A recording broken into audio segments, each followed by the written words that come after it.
yang belum ucapin selamat pagi sama Tuhan, ucapin syukur, selamat pagi sama Tuhan. Belum ada yang tanya tadi kan? Ada nggak yang bilang tadi selamat pagi temanku? Ada nggak yang bilang kayak gitu tadi? Tidak, Bu. Pasti ada yang bohong-bohong di sini tadi. Bohong-bohong itu Dosa. Oke, semuanya berdiri dulu. Kita bernyanyi ya. Kamu bisa keluar dulu dari kursinya. Jadi apa aja? Di dalamnya aja. Oke. Jangan di belakang, di barisnya kayak gini ya. Berpasangan, udah ya. Senyum dan bermuka gembira sambil Tersenyum. 2, 3 ya. Senyum dan bermuka gembira. Angkat tangan pujian berjabat tangan semua. Senyum gembira. Senyum dan bermuka gembira. Angkat tangan pujian Tuhan. Berjabat tangan semua. Senyum gembira. Semangat!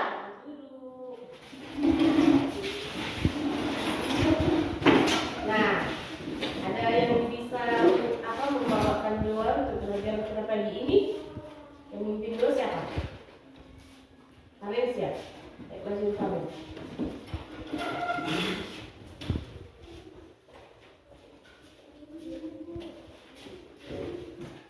Mari kita berdoa. Ya Bapa kami berkata tinggi di dalam kerajaan surga, puji syukur kehendak-Mu Bapa, di mana Bapa selalu memberkati kami pada hari pagi ini. Ya Bapa, sebentar lagi kami mau memulai pelajaran kami, berilah kami kesehatan, kepintaran, dan kekuatan. Ya Bapa, kepada kedua orang tua kami beri kesehatan dan kekuatan supaya bisa mempercepat kami anak ke sekolah yang lebih tinggi lagi. Kepada semua guru-guru kami beri kesehatan supaya bisa mendidik kami anak dirinya. Ya Bapa, anak ini doamu, terimalah supaya bisa menerima berkat-Mu yang berlimpah ini. Terima kasih Bapa, amin. Amin. Oke, silakan dulu. Kalau kita tahu itu kehidupan kita harus rajin berdoa. Siapa sini yang bukan warga negara Indonesia? Siapa sini anak-anaknya Indonesia? Siapa sini mau bercita-cita jadi seorang guru? Guru apa? Guru yang bisa mengajar di sekolah. Nah, sekarang pendidikan itu pendidikan itu sekarang itu berkembang. Gak mungkin lah kalian terus belajar dari kelas 1. Di kelas 1 hanya belajar membaca dan menulis. Dan tidak mungkin hanya belajar berapa ya? Tambah-tambah 1, tambah-tambah 2, ya kan? Ya. Nah, kenapa kalian sekolah? Apa arti belajar? Apa arti belajar? Bukan kenapa. Apa arti belajar? Tahu arti belajar? Belajar itu artinya dari yang tidak mengetahui dan tidak diketahui menjadi tahu, ya kan? Menjadi tahu dan mengerti. Ya. Nah, kita sekarang belajar tentang berpikir komputasional di bagian mata pelajaran coding. Tapi kalian untuk kelas 5 kelas 6 kita akan belajar coding ya. Berpikir secara komputasional. Jangan kalian pikir komputasional itu jadi seperti harus ada komputer, enggak. Jadi kalau kita belajar pembelajaran coding ini dan kecerdasan artifisial ini, kita belajar tentang teknologi ini tanpa harus menggunakan alat teknologi. Ya, jadi kalau dibilang berpikir secara komputasional bisa berpikir atau belajar dari yang tidak diketahui menjadi mengerti. Contoh, ya, contoh yang mau kita terapkan di sini yaitu dalam kehidupan kita sehari-hari. Bukan harus belajar, contohnya berhitung matematika, kelas 1, kelas 2, sebelum kalian mengerti arti penjumlahan, ya kan? Sebelum kalian mengerti, kalau dibilang sebenarnya kalian waktu dulu sekolah 5 ditambah 8, maka kalian jawab 3, ya bagus kata orang tua gitu kan? Kalian 1 tambah 1 berapa? 2, 2 tambah 2, 2, kayak gitu. 3 tambah 3, 3. Nah, sekarang kita berpikir dulu kayak mana gitu. Jadi di sini yang mau kita katakan itu berpikir secara komputasional ini kita harus bisa berdasarkan kehidupan kita sehari-hari. Ya, tujuan pembelajaran ini ada. Ya, tujuan pembelajarannya ada. Mengidentifikasi permasalahan sederhana. Nah, sekarang di sini mau kita lihat mengidentifikasi apa arti itu? Melihat dulu, diteliti dulu, dikelompokkan supaya lebih gampang dipecahkan masalahnya, ya. Baru menyusun langkah-langkah pemecahan. Contohnya, kalian lihatlah dulu 8 ditambah 3 dikurang 2 sama dengan berapa? Saya gitu kan. Contohnya itu itulah masalahnya, ya kan? Sekarang kalian lihat itu gimana ya mengerjakan ini? Biar pelajaran sederhana lebih disederhanakan lagi, ya kan? Nah, baru setelah kalian lihat, oh ini kesini, ini kesini. Nah, akhirnya kalian susunlah rencananya. Oh, pertama kita bikin dulu penjumlahannya, penjumlahannya, baru lihat hasil, baru dikurangi, baru lebih jangan satu tiga empat lima kayak gitu. Ada seperti kita belajar matematika itu ada itu yang disebut dengan kerjakan dulu yang di dalam kurung, ya kan? Nah, itu juga setiap hari baru disusun itu. Setelah itu dijelaskan, oh ini bu, saya kerjakan ini kayak gini bu, ini kesini bu. Kita dijelaskan secara komposisinya yang mana, polanya kayak mana, bentuknya kayak mana, baru mengenal program atau debugging dalam pemrograman. Nah, ini udah masuk ke apa ya? Bagian teknologi anak ya. Baru masuk lagi kita apa itu berpikir secara komputasional. Ayo sama-sama membaca. Apa itu berpikir komputasional? 2, 3 ya. Apa itu berpikir komputasional? Cara berpikir teratur, logis, dan sistematis, digunakan untuk menyelesaikan masalah sehari-hari. Contoh, mengatur jadwal, merapikan kamar, membuat teh. Nah, dengarkan. Kalau kita baca tadi itu komputasional, kalian berpikir itu harus menggunakan ini kan? Nah, apa hubungannya dengan kehidupan sehari-hari? Jadi kita nggak usah dulu tentang pelajaran matematika, nggak usah dulu tentang kehidupan sehari-hari. Contohnya tadi pagi kalian bangun tidur kan? Nah, di sini udah pasti ada yang harus kalian kerjakan. Itu yang mau kita kerjakan itu, ya, yang mau kita kerjakan itu itulah suatu permasalahan, tapi bukan yang memberatkan kita. Masalah, tidak semua masalah itu berat, ya. Bukan semua masalah itu menjadi suatu beban pikiran, bukan. Setiap manusia yang hidup itu pasti punya permasalahan. Nah, sekarang apa? Bangun tidur tadi pagi, apa yang mau kerjakan? Yang pertama ngapain? Berdoa. Habis itu ngapain? Hari ini aku ngapain ya? Sekolah. Kita aku kalau sebelum ke sekolah ngapain aku? Mandi, sarapan, ya kan? Nah, sebelum itu apa? Dan nanti aku nggak dimarahin mamaku. Pasti lo coba tidurku. Cuci pikiran. Jadi itu dijadwal itu. Walaupun nggak harus ditulis, ya, nggak harus ditulis tiap hari. Memang itulah secara berpikir kita itu. Oh, ada yang mau kerjakan, ya. Jadi contoh mengatur jadwal. Tadi pagi bangun. Habis bangun ngapain? Habis bangun ngapain? Berdoa. Jangan nggak repot nanti. Langsung bersihkan tempat tidur. Baru menyapu rumah. Mencuci piring. Selesai itu ngapain? Mandi. Selesai mandi ngapain? Ganti baju, sarapan. Ya kan? Ambil tas, pakai sepatu. Kan udah terjadwal itu kan? Nanti pakai sepatu. Jam 7.15 aku berangkat ke sekolah. Dari sekolah aku nanti satu hari sampai jam 12 siang aku sekolah. Nah, sudah kayak gini. Baru pulang dari sekolah, ganti baju, makan, baru kemana? Ke ladang. Ngapain aku suruh mama ya hari ini?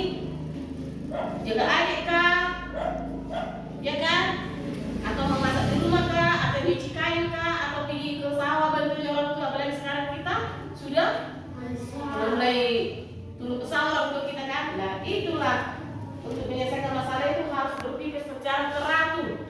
Gak mungkin lah kau waktu tidur pikir kau menyuci piring, ya kan? Gak mungkin kau lagi mandi sambil memasak. Bagaimana caranya? Nanti dia kok nggak pakai baju, ya kan? Jadi harus teratur, logis dan sistematis, tepat waktu. Itu maksudnya ya. Baru dekomposisi kita lihat ke sini. Contohnya apa nak?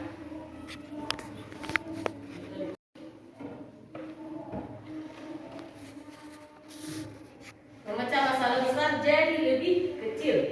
Contoh inilah salah satu tentang berpikir secara motivasional yang harus kita lihat dan memang bisa kita lihat dalam kehidupan sehari-hari. Contoh, ada yang susah bangun pagi, ada. Siapa dia? Tak usah itu bilang namanya, oke? Oke, Roy? Kan bisa kita namanya, ya kan? Contoh susah bangun pagi. Karena apa? Karena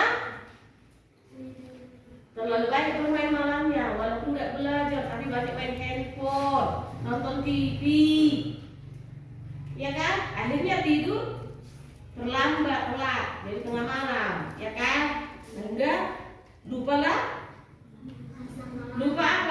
Lupa bangun pagi. Jadi kayak mana caranya supaya ini memecahkan masalah besar menjadi lebih kecil? Apalagi anak-anak di sini yang susah bangun tidur pagi. Masalahnya kayak mana memecahkan masalahnya itu? Ya kalau bisa pasang alarm, handphone, ya kan? Kalau enggak dekatkan di samping kamarmu itu kandang ayam. Itu alarm alami itu membantu kita tuh menyelesaikan masalah yang besar menjadi lebih kecil. Karena ayam itu jam 4 pagi sudah berkokok. Tapi jangan sumpel telingamu dengan kapas atau dengan selimut, nanti nggak keluar ayam berkokok, ya kan? Kalau contoh yang nggak ada yang rumah itu loh. Nah, tapi yang paling apa itu untuk memecahkan masalah itu apa? Jangan tidur terlalu malam, ya. Baru masuk kita ke fokus pada informasi penting. Contoh, apa itu informasi penting untuk kehidupan kita sehari-hari waktu sekolah, yaitu apa? Siapkan buku pelajaran. Iya. Siapkan buku pelajaran sebelum buku bacaan. Nah, artinya di situ, nak, untuk biar abstraksi ini maksudnya abstrak itu nyata. Kalau kita kayak belajar bahasa Indonesia itu ada cerita fiksi dan non fiksi. Kalau non fiksi katanya nyata, kalau fiksi tidak nyata. Jadi abstraksi ini maksudnya itu termasuk itu tentang betul-betul terjadi, yang kenyataan, bukan marangan, ketawa mata, bukan melamun. Jangan seperti angan-angannya tukang cendol itu. Nanti aku jual cendol, aku bikin kayak gini. Kalau laku nanti dibayar itu, padahal tidak ada dikerjakannya. Udah jangan angan-angannya dia banyak, padahal tidak ada dikerjakan. Tapi kalau dikerjakan, jangan ini, bikin ini, laku ini, dikerjakannya, berusaha terus, ya abstrak. Ternyata kan ini kepunya aja belum ada, kelapanya belum ada, ya kan? Nah, jadi di sini fokus pada informasi penting. Maksudnya jangan dulu kau pergi bercerita atau bermain dengan temanmu. Yang penting-penting itu dulu pikirkan. Contohnya, Disuruh mama kamu masak di rumah kan? Juga sebelum hari ini memasak di rumah, jadwal itu memasak di rumah. Di sekolah ada diceritakan buku cara membuat memasak keripik pedas. Kau cari dulu informasinya. Kalau nggak disuruh kau bikin keripik singkong yang pedas, nggak mungkin lah jadi ikan yang mau orang bikin keripik kan? Berarti informasi apa yang perlu sama kau duluan? Siapkan. Yang kau butuhkan apa? Ubi. Baru apa lagi? Minyak. Apa lagi? Cabai. Apa lagi? Kompor. Apa lagi? Kuali. Apa lagi? Hah? Sendok. Apa lagi? Piring. Terus? Pisau. Baru pengiris. Contohnya kapal ikannya, enggak mungkin lah bulat-bulat kau goreng makanya ubinya kalau nggak kau kupas dulu air. Itu informasi penting untuk membuat sesuatu hal yang ada masalah kayak gitu. Gorengan kalian apa yang masalahnya yang perlu kau di situ? Ya bahan-bahannya. Nah, setelah kau terapkan itu kan jadi lebih ringan, ya kan? Iya kan? Akhirnya terpecahkanlah masalahmu, ya kan? Jadi gitu juga dengan belajar. Disuruh ibu Tomi kalian membaca, disuruh ibu Tomi kalian mengerjakan tugas, berarti bukan cangkul yang mau kau bawa. Apa yang mau kau siapkan? Buku pelajaran. Contohnya hari ini kita sedang belajar apa? Bahasa Indonesia. Ya janganlah kau bawa buku bahasa Inggris, ya kan? Siapkan dulu itu tadi malam, baru bisa kau bawa hari ini ke sekolah. Jangan jadi kau bawa kamu ceng, ya itu maksudnya. Baru setelah kau kerjakan tugasmu itu, ya siapkanlah buku bacaannya. Ngerti? Oke? Oke, lanjut. Nah, baru ada di sini algoritma. Apa maksudnya, Nak? Urutan langkah menyelesaikan tugas. Bukan langkah menyelesaikan tugas. Tadi contohnya ibu bikin kalian menyelesaikan tugas, membuat apa lagi ibu bilang ya? Contohnya membuat apa lah? Kalian lah dulu tanya.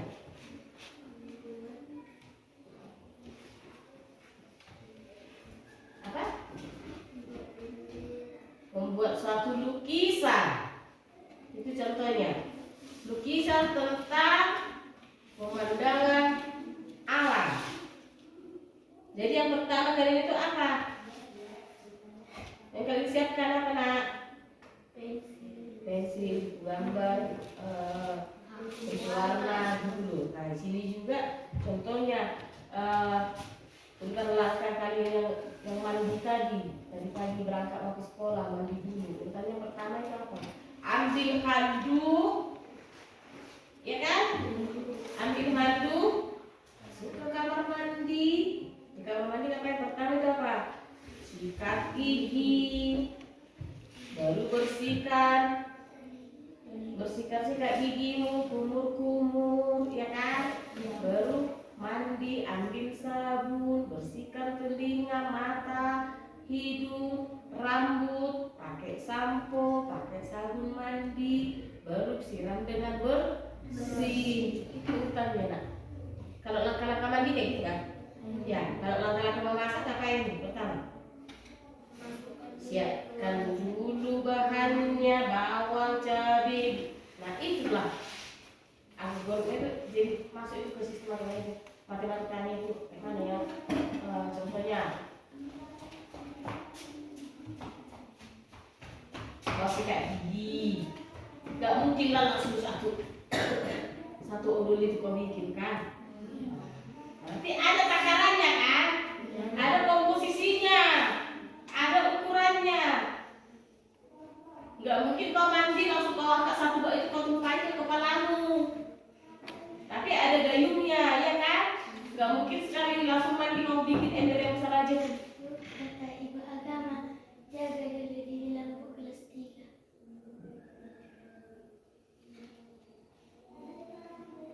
Ya? Itu maksudnya nak ya. Dan jadi ada aturannya, langkah-langkahnya itu nggak mungkin kau masuk ke kamar mandi mau sikat gigi tapi belum kau buka bajumu langsung mandi kau.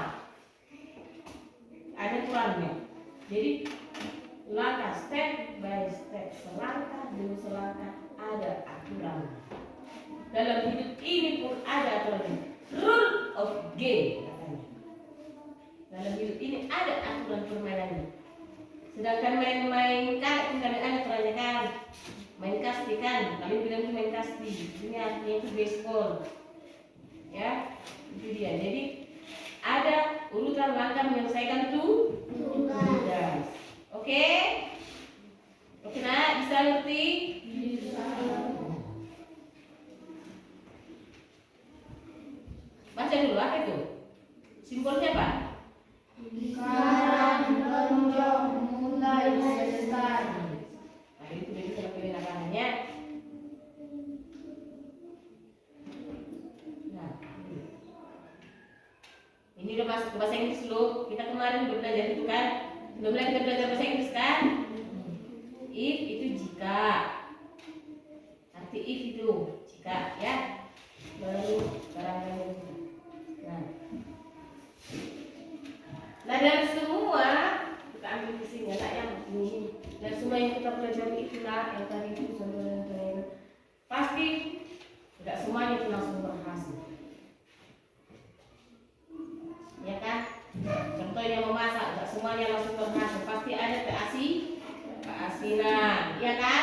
Atau gosong, atau kurang makan, atau apa lagi? Lupa bikin garamnya. Ya kan? Nampak kali yang asli belajar bikin nanti di video ini ya, jadi ya. Nah, di sini makanya ada dua situ memperbaiki kesalahan. Walaupun di program itu juga di komputer juga di video juga ada itu. Pasti perbaikan apa? Oh besok kalau aku bangun tidur kesalahan tadi pagi terlambat bangun. Jadi besok kau perbaiki. Makanya bangun pagi cepat tidur dan tetap jangan lupa berdoa. Kalau masak ini kelamaan kuburannya, tapi besok jangan kayak gitu lagi, ya kan? Tadi pagi aku nggak bersih sikat gigi, berarti aku harus lebih bagus lagi gitu loh, ya. Itulah artinya berpikir secara profesional itu nak kita itu bisa menyelesaikan masalah kita itu menjadi lebih sederhana. Bahkan bisa dibilang itu cara berpikir kita itu untuk menyelesaikan masalah dari yang besar menjadi lebih kecil. Bahkan kalau bisa menyelesaikannya dengan sempurna tanpa ada lagi ketinggalan masalahnya. Ngerti? Nah, itulah berpikir secara komputasional berhubungan dengan kehidupan kita sehari-hari. Jadi tidak harus tentang belajar matematika, tentang belajar bahasa Inggris. Jadi berpikir komputasional ini dalam coding ini ada hubungannya dengan kehidupan kita sehari-hari. Contohnya salah satu yang terakhir yang bikin. Nanti hari mau libur pendengar kelas. Aku kemana ya? Liburan. Nanti kau pikirkan dulu liburan itu kemana? Apa yang perlu ke situ? Pertama apa ongkosnya, waktunya, tujuannya kemana? Berapa hari? Setelah kau rancang itu, nanti tiba saja bisa lagi kau laksanakan. Tapi kalau nggak terencana semua yang kau buat itu langkah-langkah penyelesaiannya, pasti hasilnya bukan menjadi masalah yang kecil, tetapi menimbulkan masalah yang lebih besar. Udah bisa nak? Udah bisa diartikan tadi? Kita tentang secara komputasional, udah? Oke, kita akhiri pelajaran kita pagi hari ini dengan mengucapkan selamat pagi dan tetap belajar bersemangat. Selamat pagi.